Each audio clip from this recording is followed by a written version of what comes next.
ayer decía en redes sociales, voy a ir al café con Nata, y dijo en un momento, veremos cómo me trata la Natalia. No tiene idea que el café con Nata es puro amor e información, porque esa es la idea. Paulina Astroza, bienvenida al café con Nata. Nosotras te estábamos mirando hace tanto rato, queríamos que estuvieras acá, ni te lo imaginas. Aquí en mi agenda anotada, pero desde enero. Desde enero, Paulina Astroz. Y Paulina. Bueno, ella es abogada, profesora de Derecho Internacional y doctora en Ciencias Políticas y Sociales. Esta semana están los ojos puestos en el Reino Unido por varios temas, a propósito del COVID, por supuesto, pero nosotras acá también, Paulina, nos encanta las noticias internacionales, entender del Brexit. No hemos leído todo para poder entenderlo y explicarle a la gente, porque como tú no podías estar acá, nosotros hicimos lo posible. Bienvenida, Paulina, espero que te sientas cómoda, sin ningún temor, ¿eh? Estás en un lugar protegido. Hola, ¿cómo están? Muchas gracias por la invitación. Ustedes no me habían invitado, ¿eh? Yo les habría dicho que sí a la primera, así es que, hey. Listo, nos vemos el próximo martes. Te cachai, dale, lista. Así es que no, feliz absolutamente de poder conversar con ustedes y a contarles un poco, tratar de hacer en fácil algo súper difícil y complejo como es este famosísimo Brexit que yo lo llevo estudiando hace ya desde el año 2013. Eso te iba a preguntar, ¿cuántos años estamos en esto? Porque ha pasado un montón de gente, estaba la señora May, nosotros la miramos a ella, cómo estaba trabajando, luego vino el chascón, el Boris Johnson, la escena del gatito que no entra a la casa y le abren la puerta, como el Brexit, ¿no? Que tanto nos explicó esa imagen. Bueno, Reino Unido dejó la Unión Europea el pasado 31 de enero 2020. Nadie sabía lo que iba a pasar, pero el plazo que tienen sus líderes para negociar lo que sucederá después termina este 31 de diciembre. ¿Qué está pasando ahora con este tema? Están pasando pero muchísimas cosas y que Boris Johnson, dentro de la irresponsabilidad que ha demostrado durante toda la negociación, yo creo que jamás pensó que iba a llegar algo como una nueva variante de la COVID que le iba a complicar aún más el escenario y a 2 semanas, ya una semana del plazo fatal que tienen para que llegue a un acuerdo con la Unión Europea y regule las relaciones futuras, porque esto en el fondo son 2 etapas que se han vivido. Yo te decía que yo vengo estudiando el Brexit desde el 2013, porque en enero del 2013 el entonces primer ministro David Cameron anunció que iba a convocar a un referéndum en algún momento, cumpliendo con ciertas condiciones, para preguntarle a los británicos si querían quedarse o salirse de la Unión Europea. Finalmente esa convocatoria la hizo y el referéndum fue el 23 de junio del 2016, donde, por un estrecho margen, gana el salirse. Entonces, venían 2 grandes etapas. La primera etapa era el divorcio, es decir, negociar entre la Unión Europea y el Reino Unido la salida, es el llamado acuerdo de salida. Y segundo, después de negociar ese acuerdo, tenían que negociar el acuerdo de las relaciones futuras, es decir, una vez fuera, ¿cuál va a ser el estatuto jurídico? ¿Cuál va a ser la relación que va a tener el Reino Unido con la Unión Europea? Teóricamente se suponía que el primero iba a ser muy rápido y que lo que iba a ser difícil iba a ser el segundo acuerdo. Y tal como tú lo señalas, Nata, el primer acuerdo se demoró 4 años. O sea, cayó el gobierno de Theresa May. 3 veces el acuerdo al que ella había llegado con la Unión Europea. Todo el café con Nata, nosotros llevamos 7 años. Es como... Sí, imagínate, todo este tiempo ha sido Brexit. 3 veces ella llegó a un acuerdo con la Unión Europea, 3 veces el Parlamento británico le dijo que no. A la tercera que le dijo que no, ella dimitió. Y ahí llega Boris Johnson. Boris Johnson empieza a negociar con la Unión Europea y sigue pasando el tiempo. Finalmente llegan a un acuerdo. La Unión Europea con Boris Johnson, que era casi el 95% del acuerdo de Theresa May, más un pequeño cambio, llegan al acuerdo. Este es el acuerdo de salida. Y ese acuerdo de salida empezó a aplicarse el 1 de febrero de este año. ¿Ya? ¿Por qué? Porque pasó por todas las etapas, vino la aprobación de todos y el 30 de enero en la noche se cumplió el plazo, por lo tanto, el Reino Unido políticamente dejó de ser parte de la Unión Europea a partir del 1 de febrero de este año. Pero el acuerdo de salida decía que durante todo este año se iba a aplicar la legislación europea a el Reino Unido. Es decir, es como que nada hubiese pasado. Los británicos hasta el día de hoy todavía, bueno, hasta ayer y antes de ayer, no se habían dado cuenta de lo que es salirse de la Unión Europea, porque todavía se aplica la legislación europea. La diferencia está en que ellos ya no participan de los órganos de decisión de la Unión Europea. Claro. Entonces, durante todo este año tenían que negociar el segundo acuerdo, el de las relaciones futuras. Y este acuerdo, que normalmente la Unión Europea, los acuerdos que celebra con terceros estados, estos acuerdos de libre comercio o acuerdos de asociación, en promedio se demora 7 a 8 años negociar estos acuerdos. Y Boris Johnson dijo, no, en un año, ok. Y se han entrampado las negociaciones, se han entrampado y finalmente están tan entrampadas que hasta el día de hoy no llegan a acuerdo sobre estas relaciones futuras. Y estaban en eso, con el plazo por vencerse, cuando surge esto de la nueva cepa en el Reino Unido, en Inglaterra particularmente, más que en el Reino Unido, y que ha hecho que los estados más encima hayan cerrado los aeropuertos, los vuelos, se cerró el Canal de la Mancha, hay una congestión impresionante de camiones en el lado del Reino Unido porque no pueden pasar hacia el continente, se corta la cadena de suministro porque todo lo que ellos importan desde el continente no les está llegando, temen desabastecimiento, muchas de las cosas, cuando el británico va al supermercado en la mañana y abre y compra huevo, compra queso, compra leche, compra pan, todo que llegó en la noche desde Rotterdam y lo tienen en la mañana, todo eso se corta. Entonces, ¿en qué están? En una tormenta perfecta para el Reino Unido, con la situación de pandemia fuera de control, como lo dijo el secretario de Salud del Reino Unido, con las negociaciones estancadas, con que Emmanuel Macron ordenó el cierre incluso del canal, digamos, del Eurostar, de lo que es el tren que pasa por el Eurotúnel, y todo eso a fin de año. Paulina, y yo ahí te quiero hacer una pregunta que quizás es un poco larga y quizás es un poco inabarcable, pero igual quiero hacerla, con respecto a la idea del Brexit, porque en realidad ahora me imagino nos estamos enfrentando a una negociación dura, quizás a un alto costo económico para el Reino Unido en esta salida, pero me gustaría saber, por ejemplo, cómo ha cambiado la idea del Brexit, desde estos titulares que teníamos de la gente en Reino Unido, así como googleando qué es el Brexit después de votar por él, pasar, digamos, por este líder como acorde a este acuerdo, digamos, que era Boris Johnson, que en el fondo es como todo lo que queríamos está aquí, versus, digamos, las consecuencias en pandemia cuando quizás se necesita un Estado un poco más fuerte. ¿Cómo ha cambiado esta idea de Brexit en el Reino Unido y su relación con Europa? Porque siento también, y perdón que me pegue ese carril, que esto era un acuerdo que venía como de estas ganas de regular la migración, que se encontraron con la piedra de tope, que es todos los acuerdos económicos, pero que hay un montón de cosas que no sabían que iban a afectar, que están afectando, como, no sé, la regulación de vacunas dentro de la Unión Europea, que ahora Inglaterra y el Reino Unido se las tienen que ver solo. Entonces, ¿cómo ha cambiado esta idea de Brexit durante todo este tiempo?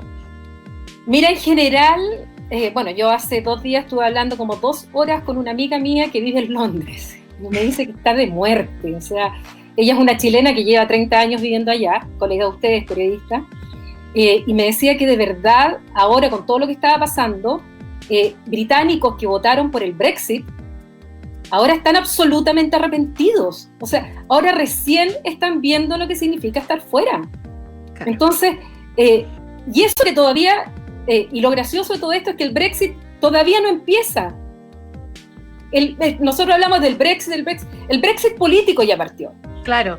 Pero el Brexit concreto va a partir el 1 de enero. Entonces, ahora se están dando cuenta de los efectos, y más encima en tiempos normales esto habría sido un impacto terrible. Claro. Imagínense ahora en estos tiempos. Y les voy a poner un ejemplo para que se den cuenta de cómo afecta el estar fuera de la Unión Europea. Con todo lo que ellos hablaban en contra de la Unión Europea, resulta que ustedes escucharon que el Reino Unido fue el primero que aprobó la vacuna de Pfizer BioNTech. Claro. Y un titular de un diario de Chile decía, gracias al Brexit, habían tenido esta vacuna los británicos. Entonces yo en mi Twitter puse, ¿qué? Yo sé que fui decente, ¿ah? ¿Eh? O sea, yo habría puesto otra cosa, pero Profesora, bueno. usted es muy decente en Twitter. Sí, yo mantengo mi perfil. Entonces, ¿cómo que gracias al Brexit? No es lo mismo que pasa por acá, pero por favor, por eso usted le invita y yo no soy periodista, soy solo comediante. Entonces, dije, pero ¿cómo que gracias al Brexit? Les cuento, esa vacuna es estadounidense-alemana, no es británica. Se hace mayoritariamente, la mayor producción se hace en un pueblo belga, que se llama Puurs, un pequeño pueblito belga, donde se hace gran parte de esa vacuna y otra parte se hace en Alemania. ¿Por qué los británicos se apuraron en comprar estas dosis? Porque como todavía se aplica la legislación europea y son parte del mercado único, las vacunas pueden pasar sin problemas a el Reino Unido. Nadie los controla porque son parte del mismo mercado. Perfecto. Por lo tanto, compraron las vacunas y las primeras 600.000 dosis entraron sin ningún problema. Porque si ahora viene un Brexit sin acuerdo, a partir del 1 de enero, esas vacunas ya no van a poder entrar así al Reino Unido. Se va a aplicar las normas que se aplica a cualquier otro producto. O sea, van a haber normas sanitarias, certificación, controles, o sea, ya no van a entrar. Entonces, no es gracias al Brexit, es para evitar cuando se concrete el Brexit que ellos se apuraron en esto. Ahora, ¿qué es lo que están esperando en el Reino Unido? Bueno, primero con estas 600.000 vacunas, dosis que llegaron, ya han vacunado a 350.000 personas, ustedes ya han visto. ¿Y qué es lo que hizo Boris Johnson? Llega y en Twitter y en videos, él le agradece al sistema sanitario británico el poner la primera vacuna. ¿Qué es lo que hace el primer ministro belga? En su cuenta Twitter, pone la imagen de Boris Johnson agradeciéndole al Servicio Nacional Británico por la vacuna y le pone que la vacuna es europea. Oh. O sea, troleo, o sea, a nivel troleo. Claro. Entonces lo que está esperando ahora el Reino Unido es que si no hay acuerdo, y esto es una catástrofe, el 1 de enero, es que la otra vacuna, Claro. la de Oxford AstraZeneca, tenga rápido la aprobación para poder empezar a inocular con esa vacuna.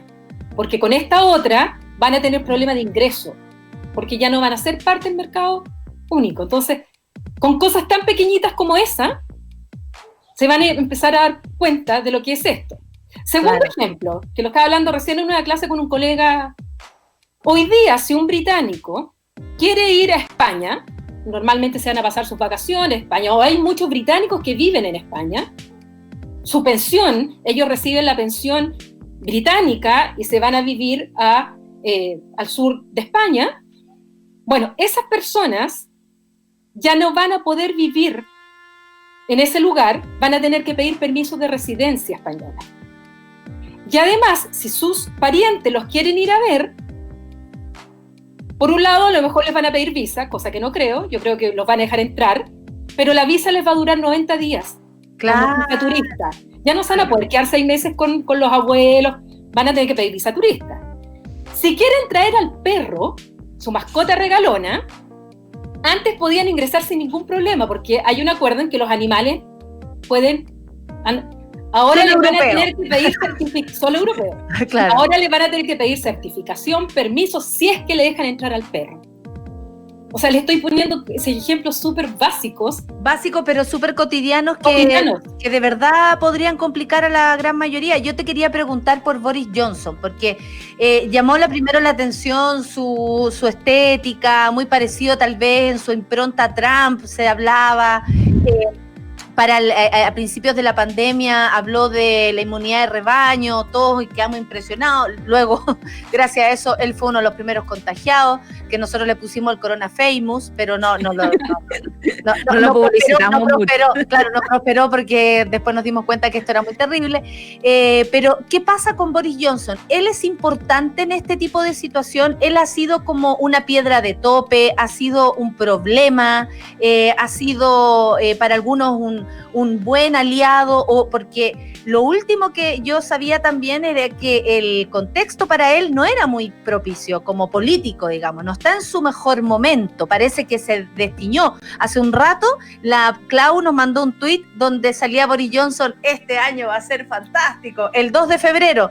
Y bueno, y hoy día estamos aquí, desde nuestras casas haciendo este programa. ¿Quién es Boris Johnson? ¿Cómo podríamos definirlo en esta chimuchina? Porque finalmente igual tiene que ver su personalidad y su gestión.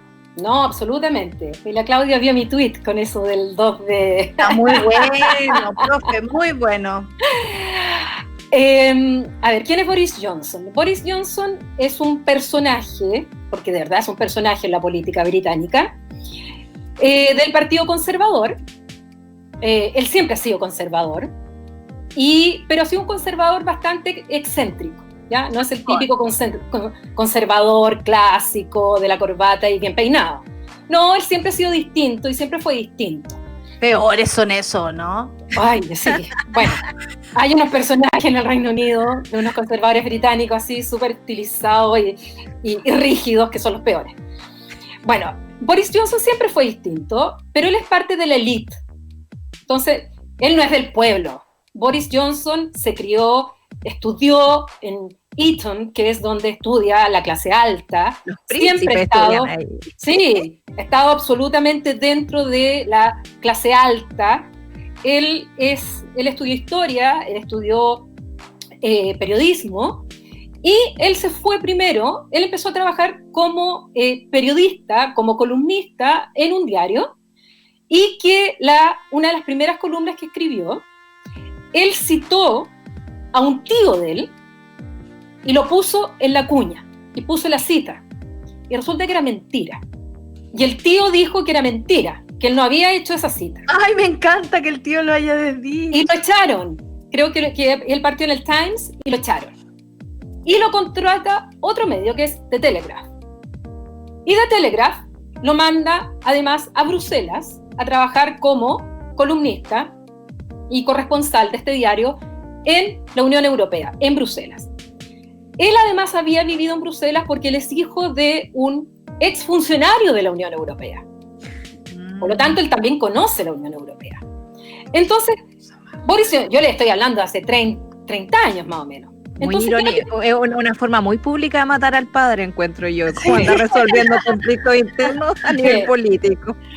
Entonces, ¿qué es lo que empezó a hacer Boris Johnson? Empezó a escribir columnas donde él exageraba la realidad. Muchas veces mentía, exageraba o veía todo lo malo de esta euroburocracia. Entonces, él alimenta el euroescepticismo. Y estas columnas las escribía en un tono cómico, como copuchas. En el fondo era eso. Y, de hecho, Margaret Thatcher, ella confesó una vez que lo primero que leía en la mañana eran las columnas del Telegraph de este columnista llamado Boris Johnson. Oye, eso es un gran referente, encuentro yo, del personaje. Exacto. Luego de esto, que pasó harto tiempo, y en el fondo contaba puras cosas contra la Unión Europea, pero a través de estos comidillos, copuchas, cosas que exageraba. Bueno, él luego es alcalde de Londres. Sale elegido alcalde de Londres y es reelegido alcalde de Londres. Los Juegos Olímpicos de Londres fueron cuando él era alcalde. Y de ahí viene esa imagen donde se sale tirando como de un canopy con una banderita. Bueno, eso viene en la época de los Juegos Olímpicos. Y después de eso, él decide postular a ser parlamentario. y pasa a ser parlamentario del Partido Conservador. Antes de eso, cuando él era alcalde, resulta que estaba la duda si es que él estaba a favor o en contra del Brexit. David Cameron había convocado al referéndum y David Cameron había llamado a votar por quedarse en la Unión Europea. Y Boris Johnson, que era de su propio Partido Conservador, que era el alcalde de Londres, se especulaba si él estaba a favor o en contra del Brexit.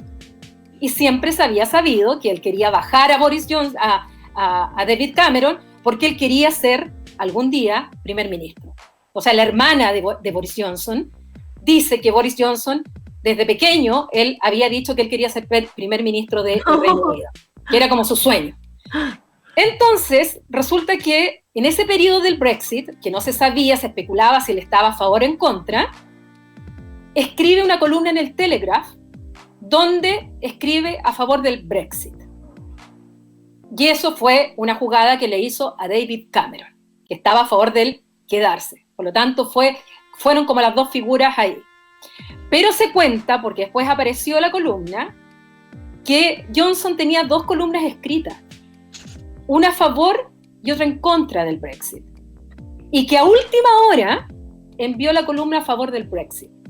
O sea, para que vean ustedes la solidez de los principios de Boris Johnson. Tenía escrita la columna a favor. Y esa columna después se filtró.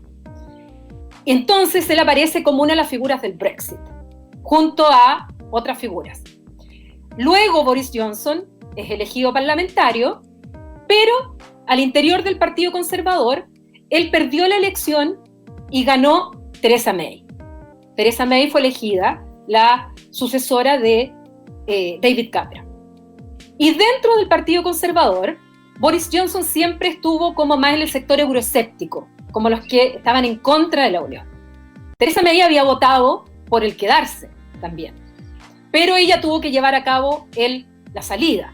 Sí. Pero torpedeada constantemente por este sector conservador, más euroescéptico dentro del Partido Conservador, hasta que lograron tumbarla, y aquí jugó un rol fundamental Boris Johnson, y aparece luego él ganando la elección y siendo el primer ministro, y luego llamando una elección anticipada, donde además ganó por gran mayoría, porque les han prometido mucho.